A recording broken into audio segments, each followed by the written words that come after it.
Ebb's palsy C5 C6 upper lesion most common occurs during difficult delivery in infants.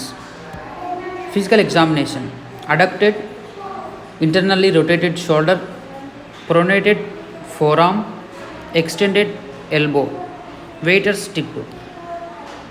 C5 deficiency: axillary nerve deficiency, deltoid, teres minor weakness, suprascapular nerve deficiency, supraspinatus, infraspinatus weakness, musculocutaneous nerve deficiency, biceps brachialis weakness.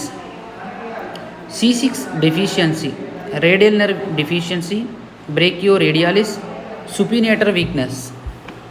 Prognosis: best prognosis for spontaneous recovery. Treatment: treatment is maintaining passive motion while waiting for nerve function to return. Operative: neurolysis. This procedure consists of freeing up the nerve from scar tissue. Microsurgical nerve grafting. Indications: the damaged part of the brachial plexus is removed and replaced with sections of nerves taken from other part of the body. Lack of anti-gravity biceps function between 3 to 9 months of age. Post ganglionic injury with intact nerve root with segmental injury to nerve. Outcomes: improved outcomes are seen with shorter grafts. Nerve transfer or neurotization definition: nerve transfer refers to fascicles from one nerve transferred into another nerve that supplies a muscle. Neurotization refers to placing nerve fascicles directly into neuromuscular junction of a muscle. Indications: when the nerve root has been torn from the spinal cord. Lack of anti-gravity biceps function between 3 to 9 months of age. Pre-ganglionic injury or avulsion of nerve. Treatment: shoulder dislocation and contractures. Operative: soft tissue procedures, latissimus dorsi and teres major transfer. Hofer procedure. Indication: persistent internal rotation contracture or external rotation weakness without glenohumeral dysplasia. Technique: pass tendons posteriorly around humerus to create external rotation forces.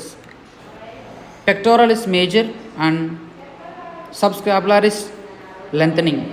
Indication: to lessen the internal rotation forces. May be used in conjunction with tendon transfers. Arthroscopic release for internal rotation contractures. Bony procedures: proximal humeral derotation osteotomy. Indication: persistent internal rotation contracture or external rotation weakness with glenohumeral dysplasia.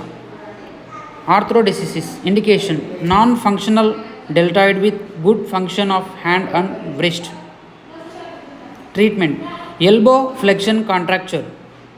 Non-operative: serial nighttime elbow extension splitting. Indication: for elbow flexion contractures less than 40 degrees, serial elbow extension casting. Indications: for elbow flexion contractures less than 40 degrees, operative. Anterior capsular release biceps brachialis tendon lengthening. Indications: for severe persistent contractures. Treatment: forearm. Operative: residual supination contracture of the forearm. Technique: biceps rerouting, tendon transfer, intact passive pronation. Forearm osteotomy with biceps rerouting, tendon transfer, limited passive forearm pronation.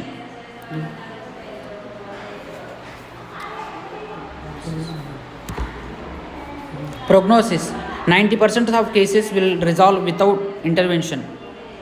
Spontaneous recovery may occur for up to 2 years.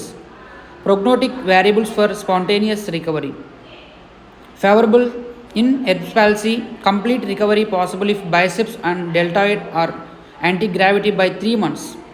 Early twitch biceps activity suggests a favorable outcomes. Poor lack of biceps function by 3 months, preganglionic injuries, worst prognosis. Avulsion from the cord which will not spontaneously recover motor function.